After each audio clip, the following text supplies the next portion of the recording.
Hello, everybody, and welcome to the Prep Talk Live Show.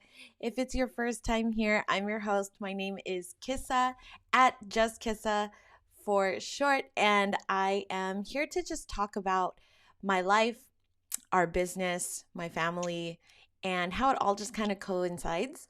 And I just also come on here to share some wisdom that I've learned along my entrepreneurial journey, but also to help us prep for the week so that we can have a successful one that is full of productivity, full of happiness, and just all in all, as smooth as life could possibly be, right? Because life is always just a ton of twists and turns. But with some preparation, I feel like I, at least, can tackle those things better. And hopefully, this will help you do that as well. So, we are on episode 29. I can't believe it. I've been doing this live show for 29 episodes, and I'm kind of proud of myself, I've got to say. And time and things that I've learned along this journey have definitely been an experience, let's just say. Committing to something like this was not really something I ever thought I would do, or not something I ever thought would be useful to anyone. But here I am putting myself out there and hoping that it is. I mean, all I could do is try and hope that this is something useful to you. So if you have suggestions on what you would want me to talk about during these live shows, or if you have any questions or want to do booth critiques, as always, please don't be afraid to comment below or to reach out to me on Instagram. That information is in the description, and I'd be happy to go over things that resonate more with you that you will find useful. So, as usual, I'm going to talk about last week, then we'll talk about this upcoming week, and then we'll go into the topic. So, the topic of this week is going to kind of be just the evolution that I've noticed, at least, from the pop-up scene and just the things that have changed over time within the pop-up industry, and not just for the food industry. I will be talking about specifically the food industry, but just things that I've observed in general about the pop-up scene. So if you're not a food vendor, but you sell other things, this could also be very useful for you. All right, so let's get into it. Last week, let me go into my weekly agenda from last week because I can barely remember what happened. It was such a kind of whirlwind of a week. And I think when you're an entrepreneur, that's just every week, right? It's not anything different. That entrepreneur life keeps you busy, and I am no different. So last week was my first attempt at starting my new weekly agenda setup and my daily journal setup, and I kind of went over that in last week's episode. So if you're interested and curious about what that looks like, go to episode 28. That's the one that you want to check out. But I definitely feel like it's new. It's shiny and new, so it's exciting, but it's also very new in the sense that I have to be very deliberate about the setup, and it doesn't come naturally to me yet because I haven't formed that habit.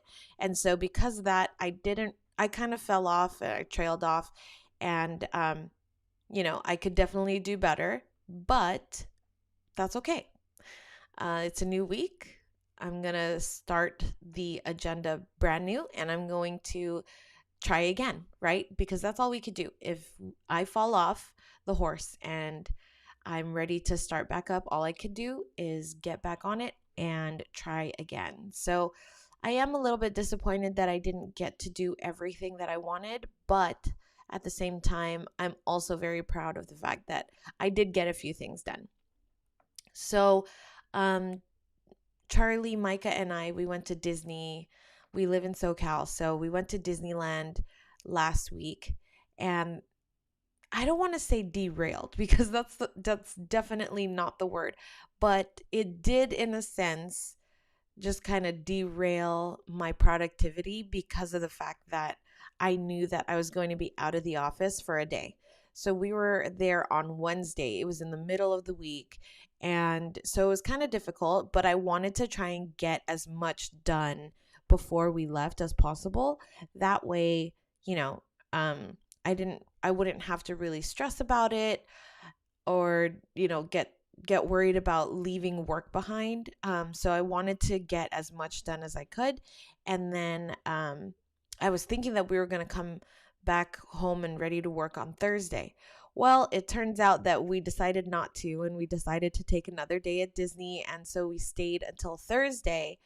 And so that also very much derailed my plans, which is okay. I'm more than happy that we did do that because it was just such good family time.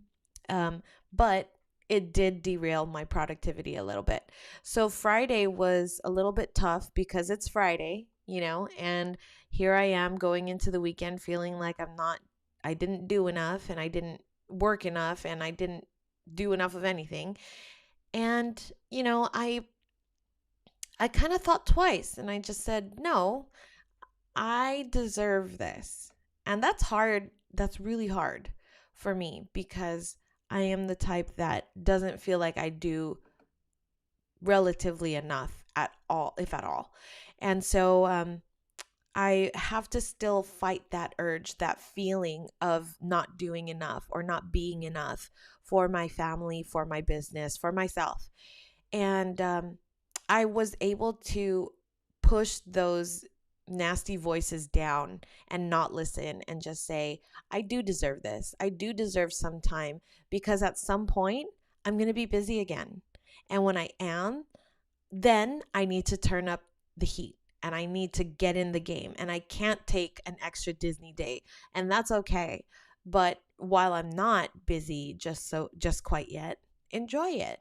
Don't be so stressed, and just keep doing what you can to chug away and keep taking tiny baby steps forward. So all that to say, that was a win. And I don't know if you resonate with that a lot, but even though I talk about it all the time, it's something that I still battle with. It's not like it, because I am aware that it's there, that it just all goes away, right? It takes practice and it takes a lot of work to shift your mindset into a sense of deserving to rest. It's really hard. So I was successfully able to fight that this weekend, and I'm really proud of myself for that. All right, so that was kind of last week.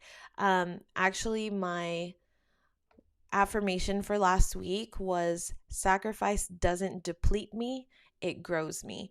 And that was something that hit home super hard because of the exact same topic that we were talking about now, where the word sacrifice always tends to be a negative thing, right? But in a lot of ways, this affirmation for last week reminded me that sacrifice is not necessarily a bad thing. It could be a very good thing, and it could be the start of something that, how do I say this? It could be the start of something that will grow into something that I see as good. So, one thing that I realized that was a takeaway for me because of this affirmation that was kind of in the back of my mind all week was the fact that if I say yes to something, that means I'm saying no to something else. So there's always that aspect of sacrifice there, where a good example was we went to Disneyland, and that means I'm going to sacrifice my work hours so that I can spend time with my family. That's a sacrifice. And then vice versa, if I decide to work on a certain day, that means I sacrifice my time with my family. It's not a bad sacrifice. It's a necessary sacrifice, but there's always a tipping scale. There's always a balance. I can't work and spend time with my family at the same time at 100%. And it wouldn't be fair to my business or to my family to be 50% in and 50% out.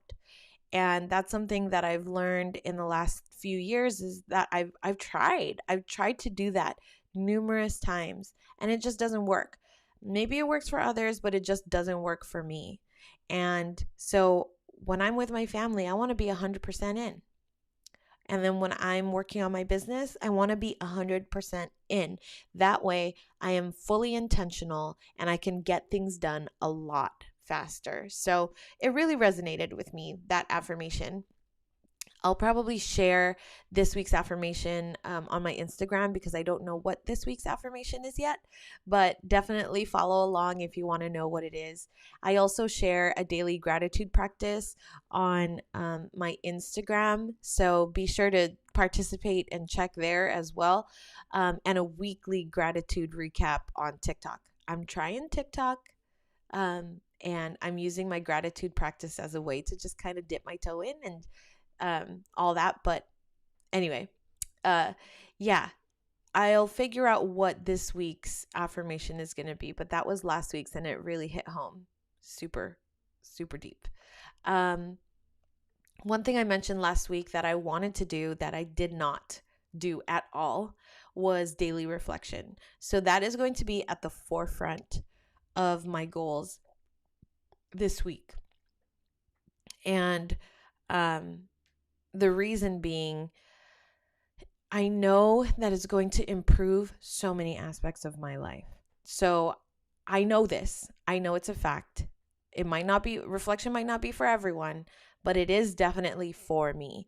So that's going to be a huge goal of mine this week, to commit to reflecting at the end of the day for every single day this week. And I'm just going to start with 1 week and we'll see where it goes from there. So just biting off what I know I can chew, and then we'll see what happens. But let's go into this week. Let me look at this week's agenda. Here we go. All right. So let me do a screen share. Let's jump in to what we've got going on. So this week is the 24th to the 30th. As mentioned, I don't have my affirmation for this week, but I will definitely share that on Instagram either today or tomorrow. This week, I'm going to focus on, you know what? This is something I need to change in my template, but let's go into last week's, because last week's weekly agenda, because I really liked the way that I set that up last week. So I'm just going to copy and paste my focus like this. This is going to be my, okay. So focus on improve my faith practice. I did attend service yesterday, which was Sunday. So I did accomplish that. I didn't do my meditation and prayer time every day, but I did it almost every day last week. So I consider that a win. I want to try and improve on that this week. And then financial health. All right. So obviously, improve my financial health. We went to Disneyland. And so we spent some money. So this week, I'm going to be scrappy. I'm going to be really frugal because we need to pay down the things that we spent. Regardless of how much money we have or don't have, I'm just never the type that's going to just overspend and not be cautious or frugal. I think it's just something that I enjoy. I love knowing that I got something for a deal. It's just something that is super fun and exciting to me. And so I like the idea of having balance. So because we spent so much money last week, I'm going to also say that we are going to do a no spend week this week. So I'm going to put improve my financial health by spending $0 this week. All right. So that's going to be a really important one. Another thing that I want to do to improve my financial health this week is improve my financial health by, sorry, my phone is not on silent. And by checking my budget app. All right. And then the last thing that I'm going to do for my financial health is, I need to go to the bank, is by going to the bank. Okay. I don't know if you guys know this about me, but one of the things that I don't like to do is go to the bank.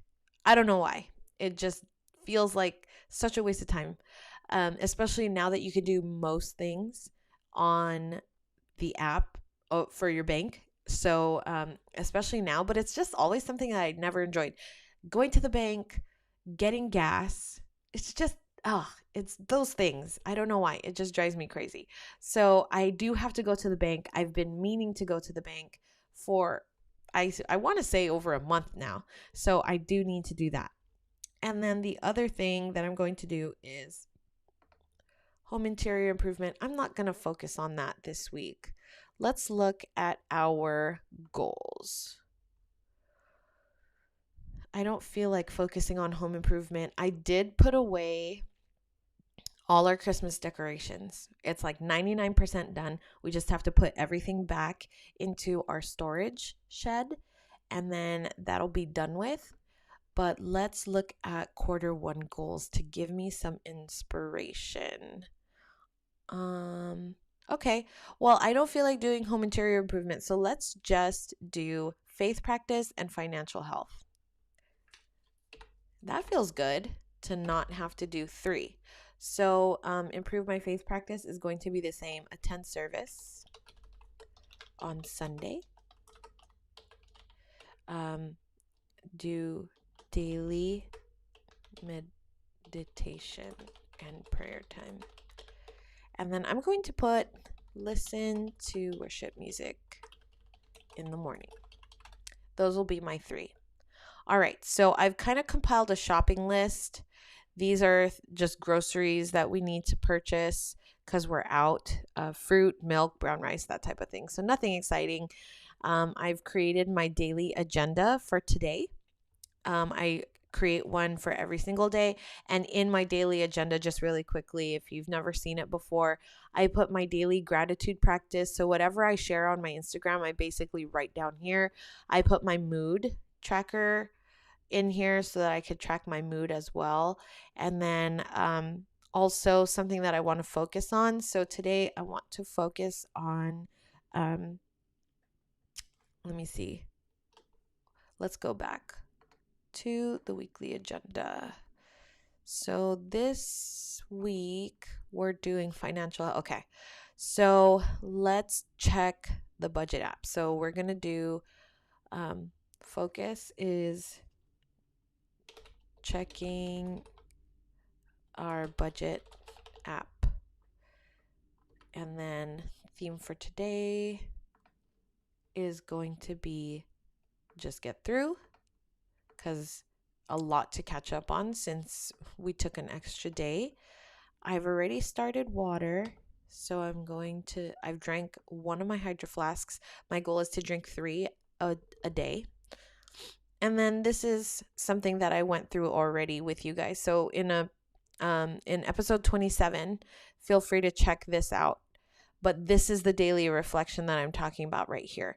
I'm committing to doing the daily reflection every single day starting tonight. So when I go to bed, which is usually around, I want to say 10, I'm going to open up my phone, do the daily reflection, and then go to bed. And I can tell you, when I do the daily reflection before I go to bed, my mind feels so much more relaxed and at ease, and I do have a better night's sleep because of it. So we'll do that. All right. So this week we've got a few meetings. I have church in the calendar. That feels good. I have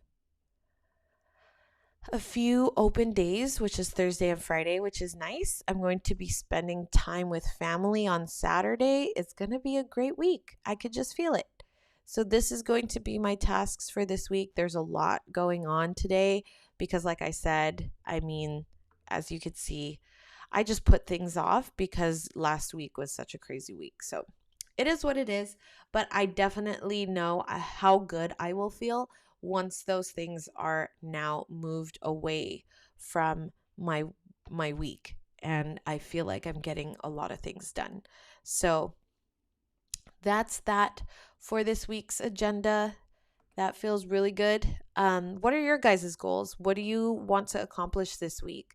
Um, are they working toward a bigger goal? Are you a big goal setting person? Or are you more baby steps, one foot in front of the other type, action taker?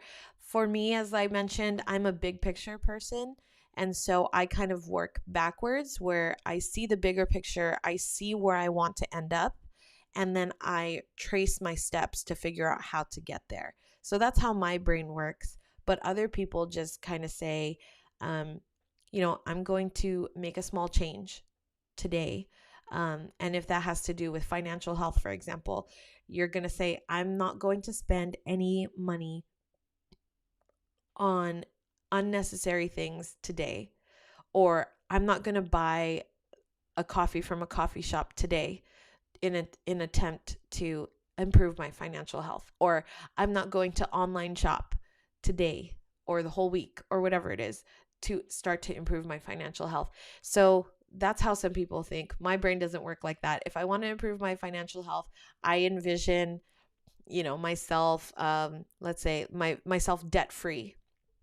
And so I need to figure out, okay, how do I get to debt free? And then I'll say, pay off my credit cards. Okay. When I pay off my credit cards, how much do I need to pay it off? And then I'll know the balance. And then once I know the balance, I kind of say, what, is there things that I can move around within our budget or ways that I can save so that I can start putting that money toward whatever. So you guys get the idea. That's just how my brain works. And once you kind of know that about yourself, once you know about your natural way to accomplish something that you set out to do, it makes it a lot more attainable because you know yourself a little bit better. If you try and change yourself, that's going to take a lot more time. That's going to take a lot more effort to accomplish something because you're doing something outside of what is natural to you. So there's nothing wrong with changing, right? Like there's definitely something good to be said about change. We shouldn't be afraid of change. But if it comes to your approach or your mindset towards something, in a lot of ways, if you want to change that, you have to understand that it takes time and showing yourself a little bit of grace. Whereas if you want some immediate action or change or result, then the better thing to do is to actually observe your own behavior right now and cater things into that behavior. So, like I said, if you're a person that sees big picture first and then breaks things down from the bigger picture down to small daily actionable steps, then tackle it that way. But if you're not that type of person and you're the type of person that sees things in baby steps that will eventually become an accumulation of a lot of things that will turn into big change, then that's great too. Look at it that way and kind of strategize accordingly, right? So there's no right or wrong way as long as it gets done. I don't know. Maybe that's just me.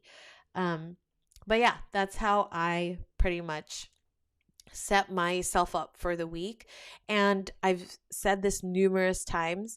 I personally use Notion, and it has taken me a long time to get to this point where you see like my weekly agenda. This is not just, a pretty setup. I don't know if you think it's pretty or not, but this is not just a pretty setup. This has taken time and a lot of observing of my behaviors and what makes things easier for me. What tools can I use to help with the behaviors that naturally go along with achieving a goal or a task or marking it off as finished? What are the things that I observe that I need so that I can have that motivation to get it done or have that discipline if I'm like gritting my teeth wanting not wanting to do something, what are the key components that I find that will help me to actually have the discipline to get something done? And so this, weekly agenda that you see, the daily journal that you see that I show you here, these are just observations of my own behavior that I've found and I've added to my agendas or taken away from my agendas over time. So if you're just starting, don't feel like you have to have this big elaborate thing right away. And I've said this numerous times, but I can't stress it enough, because sometimes setups like this it'll just overwhelm someone. Sometimes you're in the right place, your mindset is in the, perfect time for something as elaborate as this, but other times you need that baby step and this is too much. So don't feel like you have this innate need to like jump into a new productivity system and completely wipe what you were doing before and just throw it out the window. You definitely want to build it up over time and give it a chance. So if you're using an app, or if you're using a notebook or a planner or a journal or whatever it is that you're using, give it a chance. I've been using Notion for, I want to say, over 2 years now. And before that, I was an Evernote user for much longer. I want to say I was using Evernote for about 3 years. Did I say 2 months? 2 years with Notion. But, even in the 2 years that I've been using Notion, there's still some things and features that I'm still learning about myself, or there's still some features that I find after the fact that actually are, usable for me, that would actually benefit me. I really need to do something about this camera. I'm so sorry, guys. Let me try again. So it definitely takes time. It's not, there we go. It's not, the app that you use or the planner you use is not going to be the miracle worker here. You have to actually put in the work, and then whatever you use to help you be more productive or to help you keep track of things, it should be just a natural enhancer to what you're already doing, right? So, start simple, or start with what makes the most sense to you and give it a chance. Don't give it 6 months. Don't just give it even don't give it a year if you're not opening it up consistently. Because I'll be the first to admit I don't open up Notion every day as much as I want to. I want to open this up every day so that I can just stay on task. But I don't, right? But I do it consistently. I've been using it consistently for a number of years now, and only now can I figure out and kind of come to the conclusion that it works for me. So, as I mentioned, give it a chance. Be patient with yourself. Be patient with whatever tool you're using so that you can really figure out if it's making sense for you.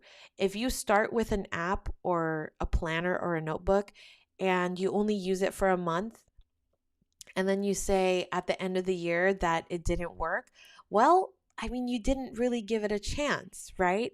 So if it didn't work, ask yourself why. And if the reason is because of you, because you didn't open it, because I didn't open it, you can't blame the tool.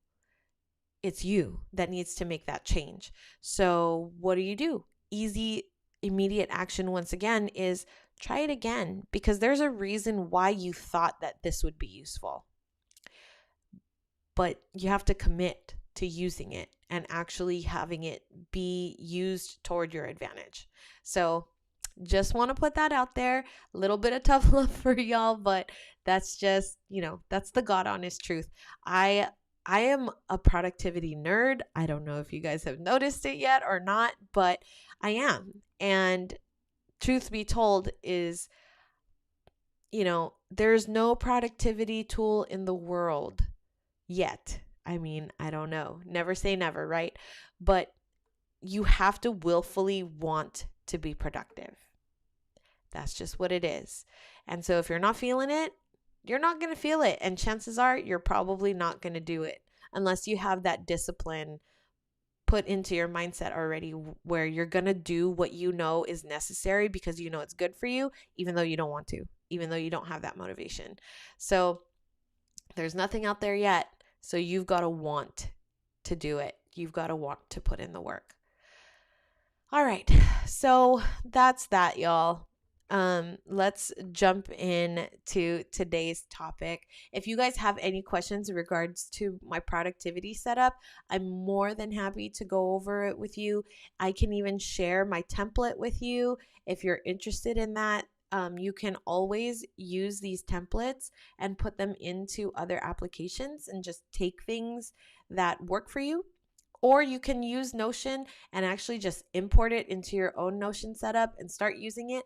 And you can even edit and change them to make your own templates. So if you want a jump off point, feel free to let me know. I'm more than happy to share it with you, just so that you could get started if that's something that you're interested in. Okay, now moving on to today's topic, the evolution of the pop-up industry. I am not by any means, now I am. Now I'm a full-time pop-up business. But when we first started doing pop-ups, I saw them more as marketing opportunities more than sales. And I think I've gone over this a few times before, but there's different ways to approach the pop-up industry.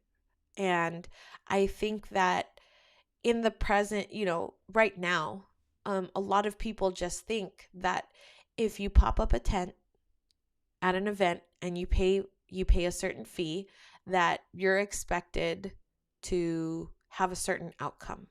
And usually that's a profit, right? That's just the general expectation that a vendor may have.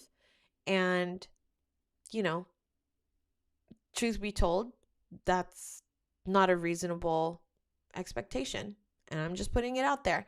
It's not, because there's so many factors that have gone into where the pop-up industry is today. So when I first started, it was just an opportunity to get outside of our physical location and meet customers face to face and have conversations with them and get to know what they want from us better. Also, the expectation that people have, and just a chance to shake things up and add some potential income from these pop-up events. So that was the whole reason why we started pop-ups as a food business. Now, I also have done pop-ups for my e-commerce stores. And the whole purpose of joining pop-ups or signing up for pop-ups when you're an e-commerce store is obviously face-to-face interaction, right? Like if you have an Etsy store or if you have an online store, a lot of your interaction is going to be through email, through social media, and that's pretty much it.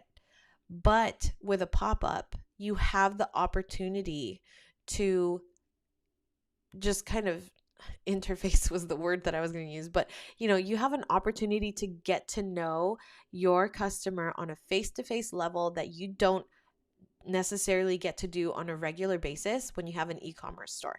So that's the main reason why I wanted to participate in as many pop-ups that I could with our e-commerce store, because there's definitely a different experience that you get when you're in person, face to face with your clientele.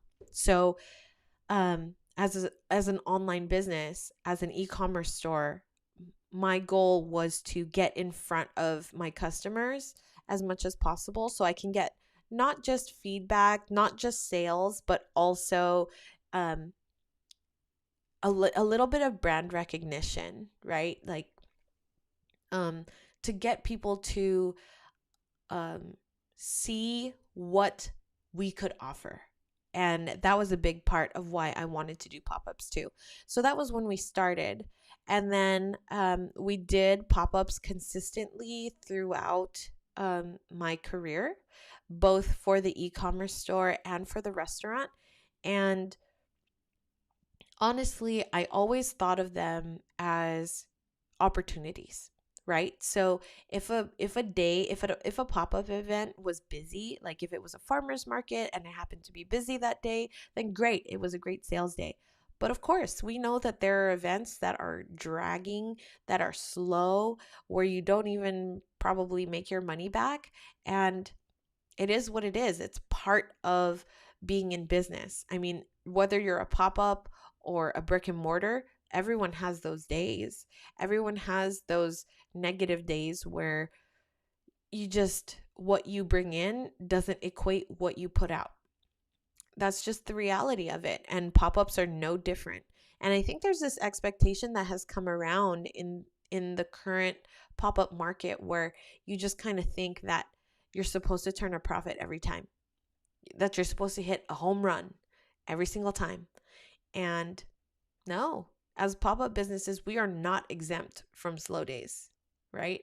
And it's an effort. With pop ups, it takes a village to promote the event, it takes a village to put it together. The setup, the teardown, the vendors, the organizers, it's just a bunch of stuff. The permits, right? Like there's just so many things. And speaking to people that have just started doing pop-ups since the pandemic, it's been very interesting to see the expectation that people have now as vendors to participate in events like, but I mean, granted, there's a lot more pop-up events to participate in compared to the past. In the, in the midst of the pandemic in like 2020 and 2021, there was so many pop-ups that were starting because we as a society had to look for different ways to experience and shop and all of that. We all had to think outside the box of what we thought the norm was that would never change. But look at that. It changed. And so we had to really think hard about it. And pop-ups was a great solution. It was a great way to figure out how, people can still come together, how businesses can still make sales and see their customers in a safe way. And so pop-ups were a great, great solution. And then over time, I don't know if you noticed it, but I saw things leveling out, right? It just wasn't as busy as it was at the beginning of the pandemic. There was just there was so many pop-ups that it was getting a little bit saturated. And I had conversations with, fellow vendors that were really discouraged by it, that didn't like the idea of all the competition. And something that I told to a colleague was, and I guess the theme of this episode is tough love, but something I told to one of my colleagues was, if you're intimidated, I mean, we're all intimidated. Let's get that straight. But if you can't get past your intimidation or the feeling of competition towards someone else that is at a pop-up that is selling maybe something similar to what you're selling, you ain't ready to pop up. Sorry. Because that's what pop-ups are. It'd be different if you were going to open a brick and mortar and, in a lot of brick and mortar and shopping plazas, they do have something in place where there's a non-compete, right? Where the landlord understands that if you are a jewelry shop, they're not going to allow another jewelry shop to open within a certain distance from your shop. But with pop-ups, it's very different. And I think that, if that threatens you in any way, ask yourself why. And like I said, I'm not exempt from that feeling. I'm not exempt from the feeling of comparison or negative feelings toward someone that might be selling something similar to me. I'm not exempt from those feelings. I get them all the time. I feel a little scared that maybe what they have to offer is better than mine, or maybe they're farther along or know a lot more about the industry than I do, or whatever it is. But I've learned that most of the time, that's not true. And the only person thinking those negative things is me, is you. And like I said, if I'm not ready to let those feelings go, then I'm not ready to pop up. Why? Because those are negative feelings. And when you feel those negative feelings, your demeanor changes, the way that you interact with people, not just vendors, not just event organizers, but customers, it gets affected. And you would be so surprised in thinking that it does, but it does. Trust me. If it's just like when you have, issues at work and you bring it home, it's the same kind of idea. If you have issues with yourself and what you have to offer, and you go out and, want to interact with your customers, if there's any sort of negative feeling, I know as a consumer, I wouldn't want to interact with someone like that. So if you're that type of person, or if that's where you are right now, take, take that and understand that there's a lot of internal work that you as a business owner need to do, because you don't want to put that on others. And like I said, comparison and feeling not good enough, or that feeling of negative competition, that's normal. All of us feel it. I feel it every once in a while.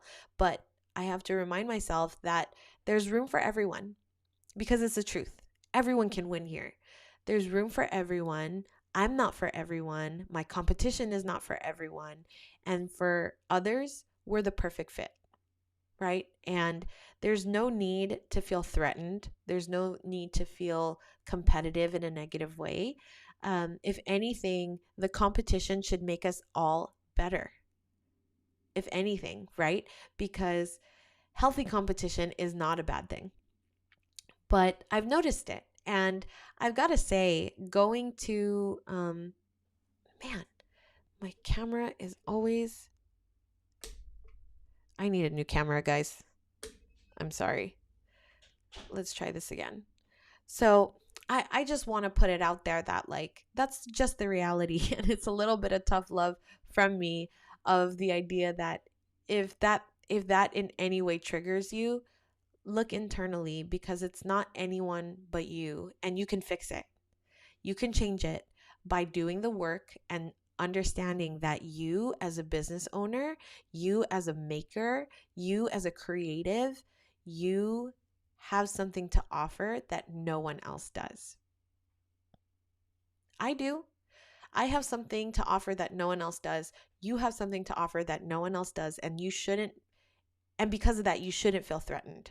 You shouldn't feel threatened by someone that sells product or, similar to you, because there's something special about what you have to offer that no one else can touch. And that's just the God honest truth. And if you don't believe that, you're not ready to pop up. I'm just saying. But when you've gone past that and you don't feel threatened by similar like businesses, then you can go into the event with more positivity. You can have fun at these events instead of, sitting in the corner and just kind of grimacing at other vendors and customers that are walking by, or feeling jealous that people are stopping at that booth but not yours. That's not a good feeling. And so that's the reality of pop-ups, right? It's just like, think of it like a mall, right? There's so many stores. There's so many clothing stores. Which one are you going to pick? Some days you walk into one store, the other days you walk into another store. It just depends on what you need. And sometimes what people need is what you have to offer. Sometimes what people need is not what you have to offer. And you shouldn't take it personally. I don't. And I've had to learn to not, because I'm a person with thin skin.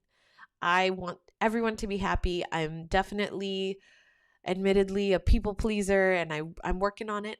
But I have definitely grown that thicker skin of understanding it's not anything against me. It's just not what they need right now. And that's okay, you know?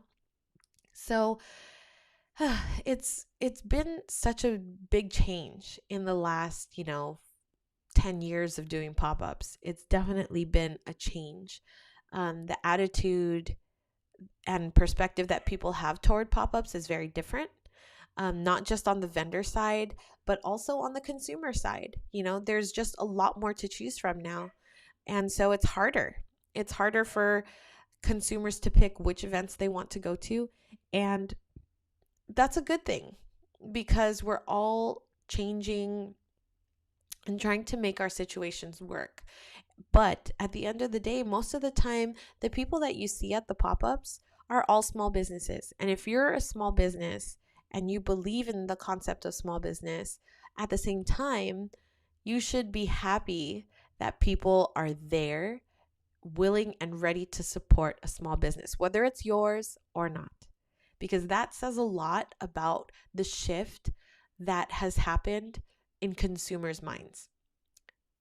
When I first started business, and I've said this before, being a small business was almost something I was ashamed of. And I know I'm not the only one, I thought that the bigger conglomerates, the big corporations is what meant success. And I needed to climb and climb and climb so that my business could one day be that. And now I sit here and I'm like, I am so glad that I own a small business, and I don't think I would ever change it. I don't think I would want a big business. I think I would want it to stay small because of the intimacy and the closeness that I feel toward my customers, toward my employees, toward my family, just everything. There's just so much to be said about small business, and I'm so proud and happy that there's been this change. There's been this shift about small business and how it's like cool now to be an entrepreneur and to run your own business. When I was growing up, you go to school and you're not built or molded to be an entrepreneur. That's just not what was in the curriculum, right? We're all molded in school to find a trade, get a job, and do it, and they teach us the basic skills on how to be like employed members of society. But what about those that want to blaze the trail and do something different? Or what about those that want to create for themselves and don't want to be employed by anyone? That was me. And I always felt so out of place. And then I realized that the reason was because perception in our society of entrepreneurship in the past was just like, you're an entrepreneur on the side, right? You have a regular job and then you do entrepreneurship on the side. And the only definition of success, because if you're a small business, you're unstable, but the only definition of success is if you're publicly traded or if you're a big corporation or, you're backed by an investor. But now that's not necessary. We can build our own success as a small business and not have to have all those parameters to be seen as successful in other people's eyes, but in our own eyes as well. And that's taken a lot. It's taken a lot of work for me to change too. It's been, since I've started my first business in 2004, almost 20 years ago was the first time I started my first business. And like, it took me this long to change my own mindset. And I'm a freaking entrepreneur. Can you believe that? But it is what it is, right? Like, that's just what it is. And I'm very happy that I live in a time where I can experience that. And that small business is growing and shifting in the direction that it is. So, as mentioned, if you have any questions about this or you want to discuss this further, because I'm definitely open to other opinions and perspectives on this, but it's just what I've observed in the last 18 years of being an entrepreneur, that things have definitely changed. And some can see it in a negative light and say that it's changed for the worse. But then, others like myself can see and say that it has changed for the better. So I'd love to know what your perspective on it is. I'm always very curious. And as long as it's approached with love and it's constructive, I'm more than happy to hear what you have to say about it. So thank you guys so much. That's it for today. I love doing these prep talk live shows. It's just so much fun for me. But if you, like I said, have any questions or want to share some thoughts with me, my information is down below. Put it in the comments. Subscribe if you would like. I'm here every Monday at 1 p.m. and we just talk life, we talk business, and we prep for the week. So thank you guys once again, and I will see you next week. Have a good one.